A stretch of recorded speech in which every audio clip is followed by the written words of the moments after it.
Yes. Good. All right. I'm having a talk with Darryl Yokley where are you, by the way, Manhattan? What? New Jersey, right across the bridge in Fort Lee, New Jersey. Right Which, across the bridge in Jersey. Okay, good. yeah, And you had some years in Philadelphia as well, right? Something like that? yeah, I was there for 2.5 years. Okay, because we have a mutual friend, the pianist Clipper Erickson. Anyway, Darryl Yokley has pulled off what everybody that puts out a CD dreams about. And it is one of the most clever, and I mean that in the very best possible way, very clever, and what I mean is very intelligent.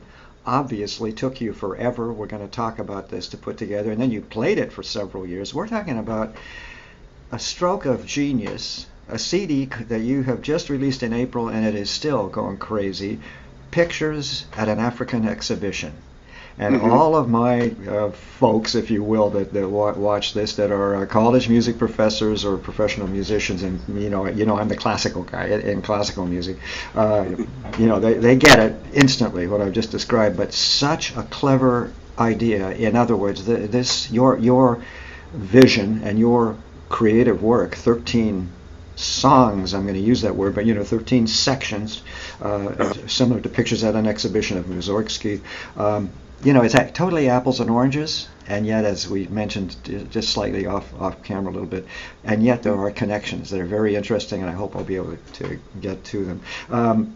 13 works I mentioned, and your Pictures at an African Exhibition is music to some incredible works by visual artist David Emmanuel Noel. I guess apparently British born, but of African descent or something. What's that story with David Emmanuel Noel? Can you help me on that? Yeah, I believe we were talking when he was in the States a couple months ago. He was born in London, but oddly enough, most of his family lives here in Brooklyn, New York. So, and Ah, I believe so. If we were talking, if I remember right, I believe some of the family have some type of West African descent, but I hopefully I'm not off base with that. It hey, was kind of late in the night when we were talking about it. oh, Leighton, and I see very well. I understand. Yeah, that third gin and tonic will do it. Right, And by the way, it's the whole point of your CD. Of course, we're all West African. You know what yeah, I yeah, mean? exactly. Yes, yeah. And that's really interesting. But let me see what I forgot just in the intro. This is a CD released by Truth Revolution Recording Collective. Yes. If that ain't serious, I don't know what is. I can hear the whip cracking right now. Truth Revolution Recording Collective, put out in 2018, April of 2018. Now that is yesterday, Yeah. in terms of the fire that you have lit Hmm. with this CD. Mentioned that in this case, as we know, Modest Mussorgsky attended an exhibition or knew an artist and wrote his music based on the pictures that he saw. You do just the opposite. You have composed this piece. You've thought it through. Obviously, you have your own ideas about an African exhibition, and then you went to David and said, "Give me some work." Have I got that right? Yes, correct. Yeah, I did Yeah. it opposite of Mazursky. Yes. Yeah. So apples and oranges. And, Yeah. and it doesn't and it doesn't Exactly. matter one bit in terms of the creative result and even the intent. The Hmm. intention is still the same, so it's good and solid. Let's see. Now I embarrass you. I know you love these moments, but Dave, I'm just going to throw at people a couple of quotes because they're juicy, and you really have on your hands a big success. Dave Cantor, Downbeat magazine, he said of Pictures, I love this, that you're a young saxophone quote a young saxophonist was, quote, nakedly shuttling emotion through his instrument, end quote. Yeah. Now, we live a lifetime waiting for that one, that kind of a quote. Right. And it's so true because you are a master of the instrument. You went rogue on us. We're going to go there in a minute. But when I read that Duquesne University, University of Michigan, I forgot Michigan State University for Uh-huh. graduate studies. 10 years absolutely focused on classical saxophone. Am I okay so far with this story? And then all of a sudden you went and met these Motown people. Now give me a break. You played with the Four Tops, the Temptations, the OJs. That had to have been the witch's brew that turned you away somewhat from classical music. Tell me.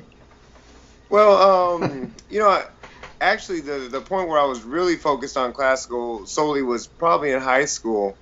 And then I got to undergrad, and I had a friend of mine, Chris Hemingway, that I heard as a freshman, and he was doing both, and I was like, well, maybe I can do that. I didn't quite get to that level at the time, as far as success, because it's just hard to balance, trying to learn the instrument, trying to learn sonatas and concertos and etudes, and then do another style. Yeah, all that horrible, boring stuff. Okay, go ahead. Yeah. Yeah, it was on the back burner for quite a few years until I got out of grad school, and then from there I just started throwing myself into it. I finally had the time to do so. Yeah. And of course, throwing oneself into it is called making a living. Trying to make a living. Yeah, right? exactly. So a gig came up. It was called, "Hey, you want to play with the Four Tops?" Right? Something like that. What? How many years was that? And how exciting was that? Motown. Oh, yeah, it was great. I did that gig pretty steadily for about 3 years or so, and then from when I stopped doing it, I think that went down further in the frequency of how much they work. Because when I was working, it was maybe once a month. It wasn't really steady, and they're getting older. That was almost 10 years ago, so it's like, yeah, let's not go there. You're too young because we'll see for sure what happens in 10 years in your case. Okay. You've referred to this piece and again, it's a full-on work. I think that's part of the greatness of why the CD has become so popular, let alone playing and stuff. But this is a work in its entirety. Pictures at an African exhibition, all by itself. It's not a compilation of tunes. See what I mean? And yet it's full-on jazz and a million other things with your band and with this wind ensemble.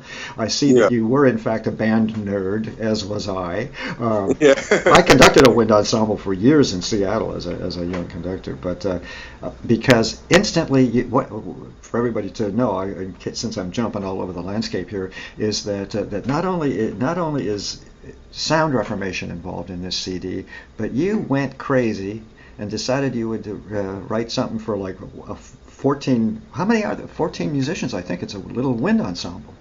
Yeah, 12 members of the wind ensemble. Mm-hmm. Yeah.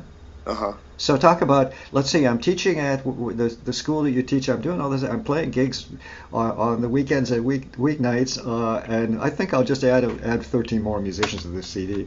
But but it's a great piece of instrumentation and also orchestration, as I've been saying. But also, it's a kind of you didn't fall into this idea. By the way, you'll tell me how this started and came about in your head. So you didn't fall into it by accident, and you're not a dummy about Mussorgsky's pictures and exhibitions. So this is what I found so intelligent and so interesting, the wind ensemble. You added these colors like the winds of an orchestra. Exactly. Tell me just a little bit about since we're there, this whole thing about when did this fiber of genius pop into your head? Yeah. How's that for a setup? No, it's good. I'm just trying to remember. I know I wrote the second tune on the CD, Migration. I wrote that in grad school, actually. And, I liked it. It's gone through a little bit of metamorphosis, but that was kind of the starting point. And you mean Migration? Migration, yeah. That's that was actually the first movement that I wrote, but I wanted to be in the second in the grand scheme of things. Yeah. So that was the first one I wrote. I wrote that back in 2007, I think. And then you kind of put on the shelf for a little bit and wait for a band to do it, and then I messed around with it, but it never really went anywhere. And then I just through listening to other influences, as a saxophone player, Miguel Zenon, and he did a CD, Alma Adentro, which has like his quartet and I think a 10 or 14 piece wind ensemble, and it got me thinking about it, how I can do something like a project like that, because I really liked the way it sounded. And then I was I don't know, I just always liked pictures at an exhibition, and I was like, well, how can I do this? And I was like, well, let me put painting, have someone do some artwork to it. And then it just kind of ran from there. My imagination just ran kind of wild with it. And where did you find David Emmanuel Noel? You just didn't open up the phone book. Where'd you find this Oh, guy? this was This artist. in 2011. I was having dinner with a friend from LA, and we met there, and we stayed in contact. And the collaboration finally came about, and we're hoping to do another one. He's a great artist, great friend. We stay in contact, almost talk every week. Yeah, even though he's in Yeah. London. Yeah, and Yeah, that's the way this stuff works. I mean, small world, yeah, really exactly. small world, and also the connections you make, you keep. I mean, Yeah, this looks like a good positive connection. yeah. Oh, I got another good quote for you. Quote: "The capturing of this is you. No, this is the artist. This is David Emmanuel Noel. Quote: The capturing of a continent's milestones, from the Hmm. celebration of life and execution of cultural creativity to human struggle and emancipation of a diaspora, Hmm. needs to be told in an amalgam of ways." Now that's a long, very wonderful way of describing your CD, indeed. Yeah. And you're going to give me this narrative that you have created. But he goes on, music and painting serve each other, as we well know, well in exploring how we react emotionally to the album's theme. And this is from the artist, so he got it. He's a jazz fan. Oh, most And he definitely. got, Yeah. yeah.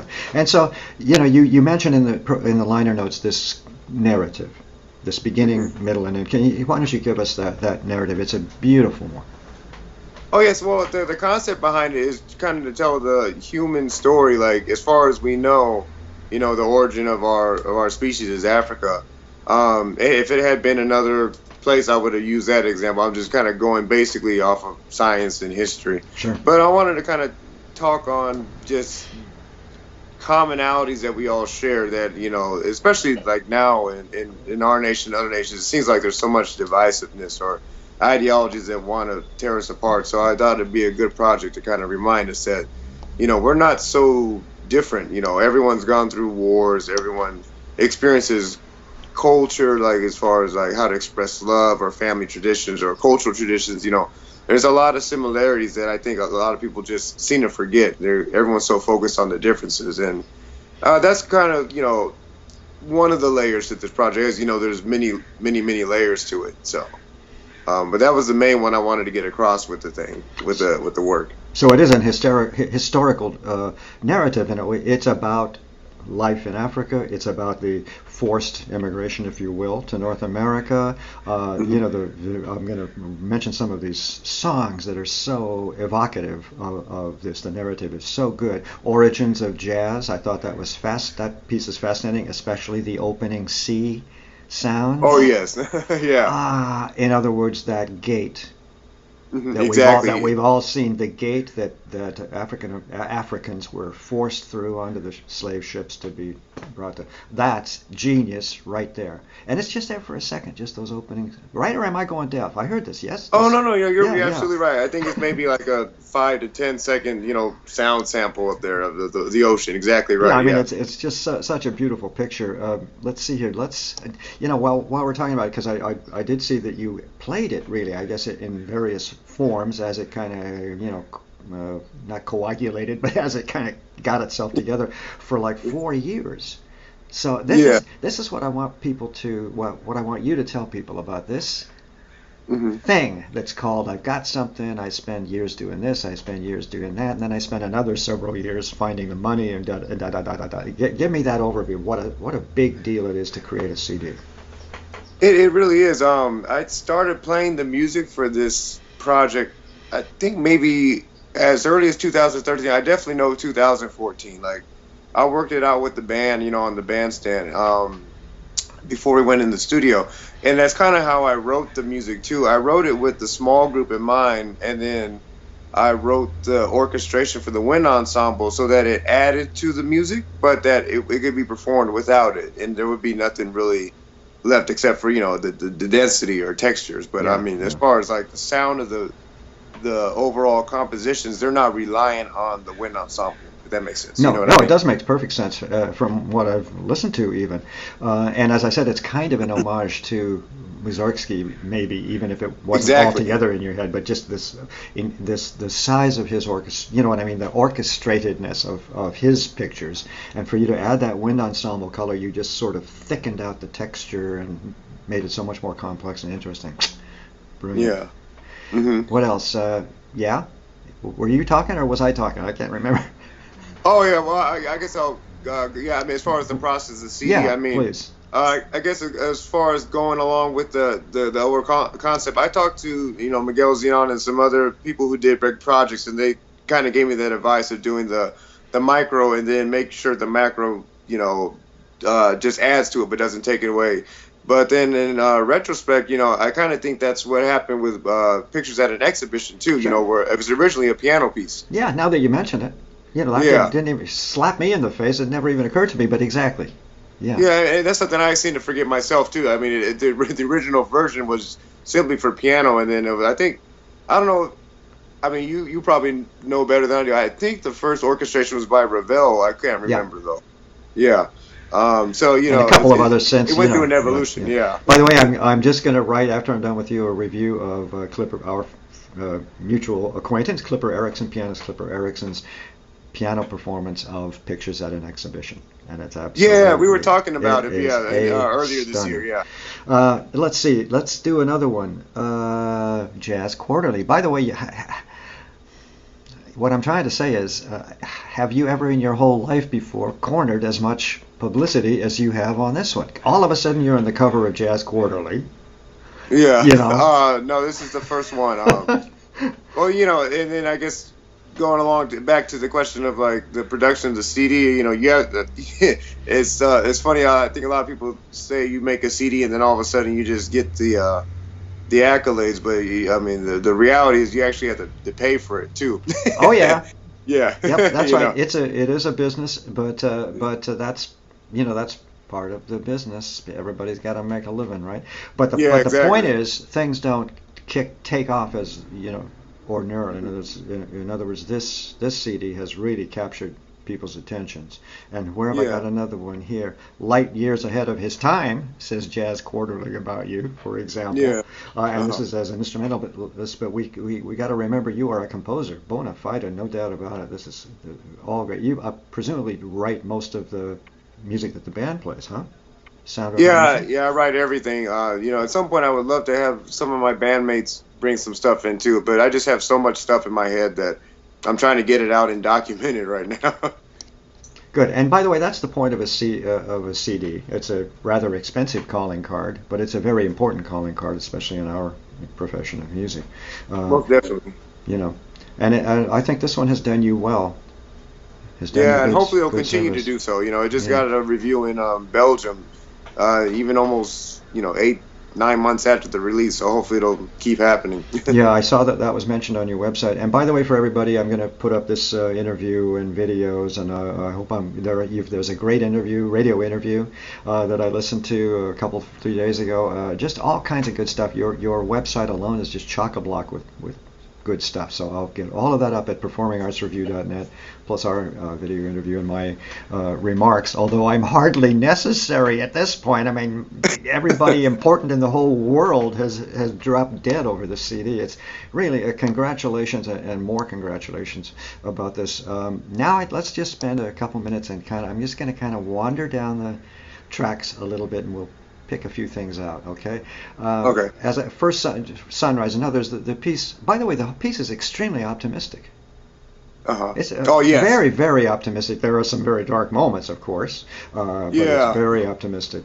So for example, the opening track is First Sunrise, and as with Mussorgsky, this is the humanity. This is the man walking through the galleries in Mussorgsky's piece, which is an identifiable tune that repeats every time the man or woman or a couple or whatever move on from one piece to another. You have your own sunrise humanity theme, I do believe, in Sunrise. Yes.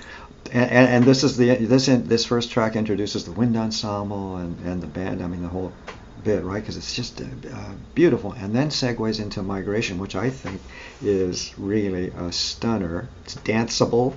It's a big band orchestration, but it's I wrote down it's classically suave, as in very cool, very easy, very suave, as I think whatever Cubans say. Optimistic, tuneful, many splendid things here in vignettes and cameos. Those are my notes. Tell me Oh, about, you've already mentioned migration. This kind of was the first germ, yeah? It's yeah, based, exactly. Yeah, that was the starting point of everything. Yeah. and did you have any idea that it was the starting point? Or was it No, just no. another When I tune? wrote it, I just wrote it as an assignment. Oh, that's You right. know. Yeah, you're doing that. Yeah. And you've gotten tremendous mileage on Ubuntu. I hope I'm pronouncing it halfway properly.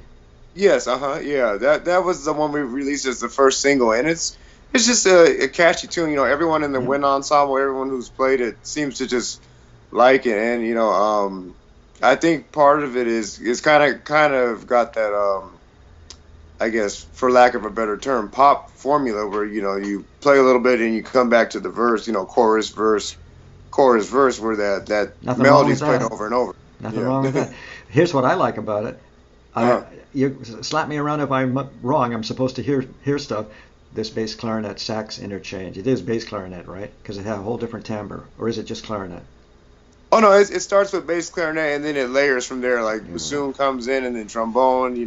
But I mean, Uh, if yeah. Michigan State taught you nothing else, it was that bass clarinet. I think I'll use bass clarinet here. It's just a beautiful, beautiful color with sax. Oh yeah, I love bass Wonderful. clarinet. Bass clarinet and bassoon. I like the lower reeds. And another one that caught my ear and my attention, Stories from the Village Elder. And it's again because, tell me how this one kind of came together. It's a contemporary piece. It has this kind of peaceful, grandfatherly vibe, if you will, village elder vibe. It's just a beautifully soothing piece. Where'd that come out of? Stories from the Village Elder. I'm trying to remember exactly what. I think I just started hearing the kalimba figure. Oh, actually, you know That's what? right. I think, yeah, it was, partly that, but then also there's a singer from, I hope I'm not getting this wrong, but Mali, Mm. Omu Sangare, and I heard one of her songs, and I kind of was like, seems to just really make me feel easy. So I kind of wrote something in a similar fashion without, plagiarizing. So, anyone out there listening, there's no copying. I didn't take anything. Just, And it kind just of, simple. look, he's covering himself beautifully Yeah, here. And it exactly. also reminds me of that kind of temperament of finger harp. I think that's what they call them. You know that the little box on the finger, that Yeah, it's well, gentleness. they have two names from it. It's either the kalimba or imbira. I hope I'm pronouncing that right. But yeah, those are So like the that is two. the same. Yeah, that's Yeah, the the same. same thing. It is okay, huh? Yeah, Okay, so I then. wrote that. Yeah, Okay, so you get us all peaceful and all content, and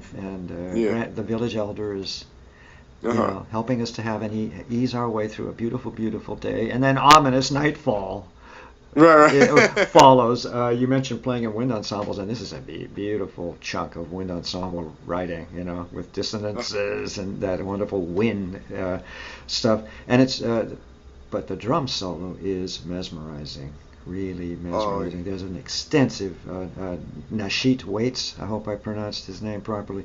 Tell me yes. about how you two met and how that worked, or did he just do this for you, or have you known him for years? What's the story there? I met Nasheed for the first time at Rubens Mark in Philadelphia. This must have been probably 10 years ago now. Yeah. I think him and the bandwagon, Jason Moran's bandwagon, were passing through town, and came to this jam session I was playing at. That was hosted by Warren Evans, um, and I met him there, and then I think I met him a couple times after that, and when I moved up to New York, he was one of the first people I met at Zinc Bars. Always been supportive, and then I finally got a chance to do something with him, and it was a great opportunity. And honestly, I couldn't really envision doing the project without Nashi, because he's been very busy, and I kind of put off the recording thing just to make sure I could have him, and then also I was developing the music and just trying to get stuff together. Sure. And even when I went into the recording session, I was like, I felt like I wasn't quite ready, but it happened. Sometimes that's the way, you have to be pushed into things or pushed off the cliff sometimes to fly. Exactly, You know what I mean? exactly. Something like that. Yeah. And then it gets a little darker, hunting natives, and I love just love. But I love, there's something really terrific, something very Mussorgsky about your orchestration, and that he by the way, he was the master orchestrator. So I mean, I think he'd be pleased with Hunting Natives. But it's no nonsense stuff here, and there's a sort of forbidding rhythm or something. There's some kind of pulse in Hunting Natives that tells the story of hunting down these Africans in their own homeland. Yeah. And then we've mentioned already a little bit, but the ocean sounds that open up the very next piece, The Birth of Swing. And what a great connection in terms of your choice of title. You chose this title. Yes. It could be, Birth of Swing. Here, we'll tell you about Kansas City.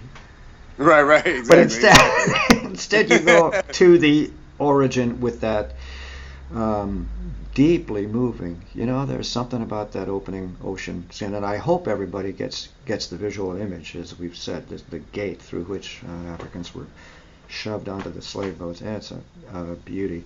Echoes of Ancient Sahara. You've mentioned that this is a universal tribute, really, to the universality of man, and the whole Moorish culture is very African.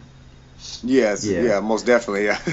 Let me quit yammering. What do you have to say about how about Genocide March? Let's talk about Genocide March. Oh, okay. Your turn. Oh yeah, well, that one, I think for me, it's so funny that's probably my favorite one out of the whole CD, just because it's completely different. Like it is composed, but then there's this free sections that's just really meant to show the darkness, or like the chaoticness of war and death and everything. And I get a lot of great responses from it. I mean, on occasions, if it's not the right audience, it could go the other way too, where people are like completely confused, like what just happened? We're having dinner, but that's good. It's funny, and I love it, because if you always constantly just getting, praise, you're probably not creating memorable art, in my opinion. Thank you. And it's funny, I just came across a quote by James Baldwin today that made me think about Genocide March. I'm trying to remember if it's like, it said the role of the artist is much like that of a lover. If I love you, I have to make you see things that you can't. So this one was a tribute to the victims and survivors of the Rwandan and Sierra Leone genocides. But I mean, this goes back to the theme of this project's supposed to touch everyone, like, because the Armenian genocide, Yeah, exactly. Genocides, the Jewish genocide. Do I hear a young Yokley? Yeah. Oh, Yokley. Yeah. Yokley, sorry. Yeah. Oh, see, I just did my English. Yokley, young No, Yokley. that's okay. How old is she? She just turned 2 last Sunday. Yeah. Sorry, she's out there having fun or something. Yeah. Yeah. So I'm confined in the bedroom right now for the sake of the interview. And presumably she wants in. Anyway, that's cute. Yeah. About Genocide March, here's what I got and found so moving. The opening little drum rhythm. It's like The Little Drummer Boy. I mean, it's as innocent as it can possibly be, I think. This is the way I see it. Just this little pattern, and then, your gift of orchestration, but just it becomes clear. I think, now this I'm not going to claim, I almost hear dom, tom, tom, tom, tom, tom, tom, tom, somewhere in there. Okay, so that's my hallucination. Okay. And it has a very, very truly grotesque ending, as it should. Yeah, exactly, yeah. So congratulations. And Mines of Diamonds and Crimson and Gold, by the way, does that segue right in? I can't remember. But this is the one that moves me the most, I think. Tell me a little bit about it, and then I'll try and make another bad judgment about a rhythmic figure I thought I heard. Go ahead. Okay. Mines of Diamonds, Crimson and Gold, and does everybody know about the sacrifice of human life to harvest diamonds and so on? I'm sure that's what this is about. Exactly. Well, it's funny. We released this as the second single, and I didn't think it was really that capturing. But the people, my friends Zakai and Lucas, my bandmates, and then the people at the label say, you should release this because it's short, but there's something about it that just draws you in with the layering. And it has turned into one of my favorites. I don't perform it with the small group. I haven't quite figured out how to adapt it, to be honest. Mm. That one I wrote specifically with the wind ensemble in mind. I kind of had this idea that this is supposed to be kind of the real low point of the album, if you can imagine getting lower than Genocide March. But it's kind of the real low point where you really like. This is kind of the complete oppression of human freedom, and I guess it's kind of represented in the music because everything's dictated, everything's written out. The only thing that's really improvised is in the drums, and then 4 bars of what I play at the end, but everything else is composed. Okay, and now here we go. This is my turn to misidentify, maybe or not. Come on, it's my job. I'm a conductor. I always look for subtext. But you know what I heard was tom, tom, tom, tom, tom, that rhythmic figure. You're saying what?